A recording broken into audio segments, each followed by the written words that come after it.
नमस्कार, SBT news में आपका स्वागत है। पेश है 18 सितंबर बुधवार सुबह 6:15 बजे राजस्थान की बड़ी खबरें। सुप्रीम कोर्ट ने मंगलवार को 1 अक्टूबर तक बुलडोजर एक्शन पर रोक लगा दी है। अदालत ने कहा है कि अगली सुनवाई तक देश में एक भी बुलडोजर कार्रवाई नहीं की जानी चाहिए। अदालत ने कहा है कि हम स्पष्ट कर दें कि इस ऑर्डर में सड़कों और रेलवे लाइंस के अवैध अतिक्रमण नहीं शामिल हैं। केंद्र ने इस ऑर्डर पर सवाल उठाया और सॉलिसिटर जनरल ने कहा कि संवैधानिक संस्थाओं के हाथ इस तरह नहीं बांधे जा सकते। इस पर जस्टिस BR गवई की बेंच ने कहा कि अगर कार्रवाई 2 हफ्ते तक रोक दी तो आसमान नहीं फट पड़ेगा। नई दिल्ली में अरविंद केजरीवाल ने मंगलवार शाम को करीब 4:45 पर उपराज्यपाल विनय सक्सेना को सीएम पद से इस्तीफा सौंप दिया। उनके साथ आतिशी और 4 मंत्री भी मौजूद रहे। दिल्ली सरकार ने 26 और 27 सितंबर को 2 दिन का विधानसभा सत्र बुलाया है। इससे पहले आतिशी मारलेना को दिल्ली की मुख्यमंत्री बनाने का ऐलान किया गया था। केजरीवाल ने मंगलवार को आम आदमी पार्टी की विधायक दल की बैठक में उनके नाम का प्रस्ताव रखा।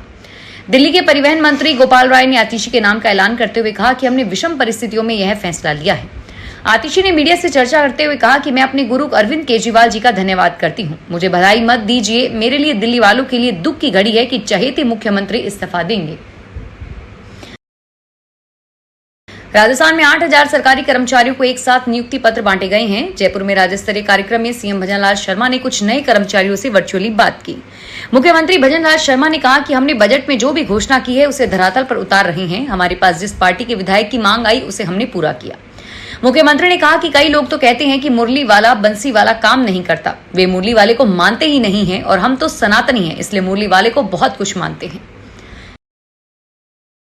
राजस्थान कांग्रेस के प्रदेश प्रभारी सुखजिंदर सिंह रंधावा ने अरविंद केजरीवाल और केंद्रीय रेल राज्य मंत्री रवनीत सिंह बिट्टू को लेकर सियासी हमला किया। केजरीवाल के दिल्ली सीएम पद से इस्तीफे पर उन्होंने कहा कि केजरीवाल नौटंकी कर रहे हैं। उनके इस्तीफे पर हाईकोर्ट ने कह दिया कि वे फाइल साइन नहीं कर सकते और न ही दफ्तर जा सकते। वहीं राहुल गांधी पर भी दिए गए केंद्रीय रेल राज्य मंत्री के बयान पर कहा कि सरकार को उनका इलाज कराना चाहिए।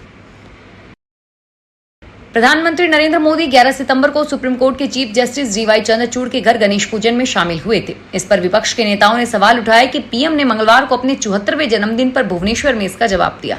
प्रधानमंत्री ने कहा कि गणेश पूजन में गया तो कांग्रेस के इकोसिस्टम के लोग भड़क उठेंगे और राज बांटो और राज करो की नीति पर चलने वाले अंग्रेजों को गणेश उत्सव खटकता था। प्रधानमंत्री मोदी अपने जन्मदिन पर अपनी मां को भी याद किया। उन्होंने कहा कि आज आदिवासी परिवार के पीएम आवास पर गया था। हर साल जन्मदिन पर मां से आशीर्वाद लेने जाता हूं, वो मुझे गुड़ खिलाती थी। आज मां नहीं है, लेकिन इस बार एक आदिवासी मां ने मुझे खीर खिलाई। जोधपुर एसडीएम प्रियंका बिश्नोई की पेट के ऑपरेशन के बाद तबियत बिगड़ गई है। उनका इलाज जोधपुर के ही वसुंधरा अस्पताल में हुआ था। परिवार का आरोप है कि अस्पताल में लापरवाही बरती और उन्हें एनेस्थीसिया ज्यादा दे दिया। कलेक्टर ने इस मामले में जांच के आदेश दिए हैं और वहीं वसुंधरा अस्पताल के मैनेजमेंट ने इस मामले में कुछ कहने से इनकार कर दिया है। वर्तमान में प्रियंका बिश्नोई जोधपुर के एसडीएम पद पर है और उन्होंने पेट दर्द की शिकायत पर वसुंधरा हॉस्पिटल में ऑपरेशन करवाया था। राजस्थान के मुख्यमंत्री भजनलाल ने जयपुर के बिरला ऑडिटोरियम में रोजगार उत्सव के राज्य स्तरीय समारोह में मुख्य अतिथि के रूप में नवनियुक्त कार्मिकों को नियुक्ति पत्र सौंपे। भीलवाड़ा जिला मुख्यालय पर प्रभारी मंत्री डॉक्टर मंजू बागबार की मौजूदगी में आयोजित जिला स्तरीय समारोह में भीलवाड़ा जिले के 2 कार्मिकों पशु चिकित्सक डॉक्टर लविश सोनानी और हीना प्रजापति से बातचीत की। कांग्रेस के पूर्व प्रदेशाध्यक्ष सचिन पायलट मंगलवार को अलवर आए। यहां विधायक जुबेर खान के निधन पर उनके आवास पर जाकर उन्हें श्रद्धांजलि दी। जुबेर खान को लेकर कहा कि वे विपाक और धर्मनिरपेक्ष व्यक्ति थे। उन्होंने सबको बराबर प्यार दिया है। इंफ्रास्ट्रक्चर की बात करने वाले बीजेपी की 1 लाख करोड़ रुपए की रोड टूट रही है और अयोध्या का नया मंदिर टपकने लगा है। शिवाजी की प्रतिमा गिर जाती है। जयपुर पुलिस कमिश्नरेट के सभी थानों, चौकी और कार्यालयों का 1 माह तक सघन निरीक्षण किया जाएगा। यह निरीक्षण सीनियर पुलिस अधिकारी करेंगे, जिसमें थानों की स्थिति पर ध्यान दिया जाएगा। थाने में दर्ज शिकायत पर इलाके में लॉ एंड ऑर्डर सहित क्राइम कंट्रोल पर विशेष फोकस रहने वाला है। जयपुर महानिरीक्षक पुलिस सम्मेलन 2023 के पारित निर्देशों की पालना में सीनियर पुलिस अधिकारियों द्वारा पुलिस थानों का निरीक्षण एवं दौरा किया जाएगा।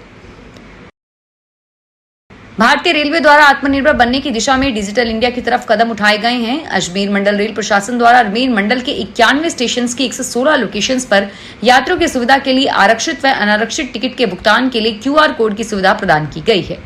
मंडल वाणिज्य प्रबंधक मोनिका यादव के निर्देशन में अजमेर मंडल पर अनारक्षित टिकट खिड़कियों पर QR कोड से टिकट राशि के भुगतान की सुविधा हाल ही में शुरू की गई है।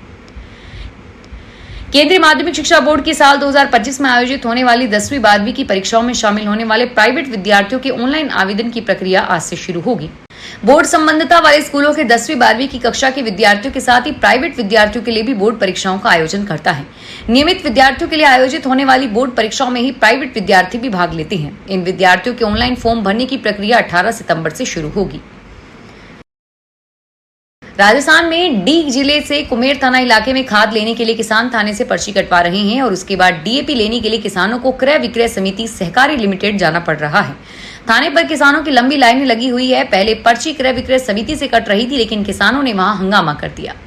बताया जा रहा है कि क्रय विक्रय सहकारी समिति पर 2800 कट्टा डीएपी के आए हैं। मंगलवार को सुबह डीएपी का वितरण करने के लिए समिति सहकारी समिति लिमिटेड कुम्हेर को खोला गया और तब सैकड़ों ट्रैक्टर और करीब 500 किसान क्रय विक्रय में खड़े हुए थे।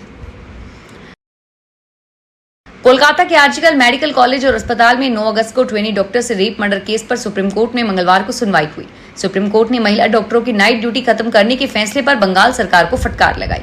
सीजे डी.वाई. चंद्रचूड़ ने कहा कि आप कैसे कह सकते हैं कि महिलाएं रात में काम नहीं कर सकती। सरकार का काम उन्हें सुरक्षा देना है। पायलट, सेना जैसी सभी प्रोफेशन में महिलाएं रात में काम करती हैं। सिब्बल ने बंगाल सरकार की तरफ से कहा कि सरकार महिला डॉक्टरों की ड्यूटी 12 घंटे तक सीमित करके नाइट ड्यूटी पर रोक लगाने वाले अपने फैसले वापस लेगी।